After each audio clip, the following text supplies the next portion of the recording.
नमस्कार। कभी सोचा है कि जब दुनिया में अधर्म मतलब अन्याय अपनी सारी हदें पार कर जाता है, तब आखिर होता क्या है? आज हम एक ऐसी ही महागाथा की गहराई में उतरने वाले हैं। ये कहानी है कल्कि अवतार की, जिनकी भविष्यवाणी एक बहुत ही अंधकार भरे युग के अंत में धर्म को फिर से स्थापित करने के लिए की गई है।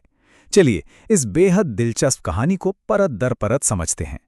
और हाँ, अगर आप ऐसी ही महाकथाओं और उनकी गहराइयों को हमारे साथ समझना चाहते हैं, तो हमारे चैनल को सब्सक्राइब जरूर कर लीजिएगा, ताकि आप कोई भी कहानी मिस न करें। ठीक है, तो एक उद्धारकर्ता की जरूरत क्यों पड़ी, ये समझने के लिए हमें पहले उस युग के अंधेरे को समझना होगा जिसे हम कलयुग के नाम से जानते हैं। यहीं से हमारी आज की कहानी की नींव पड़ती है। देखिए, शास्त्रों में लिखा है कि द्वापर युग के अंत में जब भगवान कृष्ण ने अपनी देह त्याग दी, तो सृष्टि के रचयिता ब्रह्मा जी ने अपनी पीठ से एक बहुत शक्तिशाली पाप को जन्म दिया, जिसका नाम रखा गया अधर्म। और यही अधर्म आगे चलकर अन्याय, अराजकता और पूरे ब्रह्मांड के बिगड़ते संतुलन का, कह सकते हैं, मूल कारण बन गया। अब ये अधर्म का वंश आगे कैसे बढ़ा, ये भी बड़ा दिलचस्प है। अधर्म का विवाह हुआ मिथ्या यानी झूठ से। उनसे पैदा हुए दंभ यानी घमंड और माया यानी छल। फिर दंभ और माया के मिलन से पैदा हुए लोभ और निकृति यानी दुष्टता। और फिर आखिर में क्रोध और हिंसा के संयोग से जन्म हुआ इस युग के सबसे बड़े अत्याचारी का, कली। तो कली के आने से दुनिया की हालत क्या हो गई? सोचिए, राजा ही अपनी प्रजा को खाने लगे। टैक्स के बोझ से दबे लोग घर बार छोड़कर पहाड़ों और जंगलों में भागने लगे। धरती ने भी जैसे रूठकर कम अनाज देना शुरू कर दिया। लोग भगवान का नाम लेना तक भूल गए और समाज के सारे नियम कायदे, सारी व्यवस्थाएं सब खत्म हो गई। हर तरफ बस निराशा ही निराशा थी। जब अंधेरा इतना घना हो गया, तो धरती और सारे देवता मिलकर परम संरक्षक भगवान विष्णु के पास मदद मांगने पहुंचे। और यहीं से कहानी एक नई उम्मीद की तरफ मुड़ती है। देवताओं की पीड़ा सुनकर भगवान विष्णु ने ब्रह्मा जी को एक दिव्य वचन दिया। उन्होंने कहा, जैसा तुमने अनुरोध किया है, मैं शंभल नाम के गांव में विष्णु यश की पत्नी सुमति के गर्भ से जन्म लूंगा। ये सिर्फ एक वादा नहीं था दोस्तों, ये एक दिव्य आश्वासन था, जिसकी गूंज युगों युगों तक रहनी थी। तो इस तरह कल्कि के आने की पूरी रूपरेखा तैयार हो गई।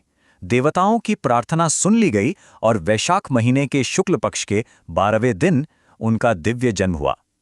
जन्म के बाद वेदव्यास और अश्वत्थामा जैसे महान ऋषि खुद उनसे मिलने आए और उन्होंने ही उनका नाम कल्कि रखा। अब भले ही वो एक दिव्य अवतार थे, लेकिन उन्हें अपने महान काम के लिए तैयार होना था। उन्हें एक ऐसा योद्धा बनना था जिसे सिर्फ एक महान गुरु ही बना सकता था। बालक कल्कि को शिक्षा के लिए महेंद्र पर्वत पर अमर ऋषि भगवान परशुराम के पास भेजा गया। हाँ, वही परशुराम जिन्होंने इस धरती को एक दो बार नहीं बल्कि 21 बार अधर्मी राजाओं से मुक्त कराया था। सोचकर देखिए, उनके गुरु कितने शक्तिशाली रहे होंगे। परशुराम के मार्गदर्शन में कल्कि ने एक तरफ तो वेदों और 64 कलाओं का ज्ञान लिया, और दूसरी तरफ धनुर्विद्या यानी दिव्य हथियारों के विज्ञान में महारत हासिल की। मतलब उन्होंने धर्म क्या है ये भी सीखा, और उस धर्म की रक्षा कैसे करनी है ये हुनर भी सीखा। अपनी पूरी शिक्षा लेने के बाद कल्कि ने अपने मिशन के लिए जरूरी दिव्य हथियार पाने के लिए तपस्या शुरू की। आखिर एक योद्धा को अपने शस्त्रों की जरूरत तो होती ही है, और कल्कि के शस्त्र तो दिव्य होने वाले थे। उन्होंने महान भगवान शिव को प्रसन्न करने के लिए बहुत कठोर पूजा और तपस्या की।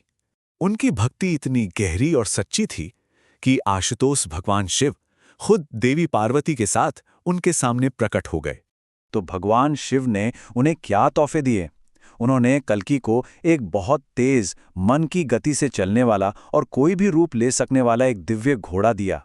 साथ में दी रत्न सारू नाम की एक शक्तिशाली चमचमाती तलवार, और एक ऐसा तोता भी दिया जो भूतकाल, वर्तमान और भविष्य तीनों कालों की बातें जानता था। इन उपहारों ने उन्हें धर्म की स्थापना के लिए एक अजेय शक्ति बना दिया।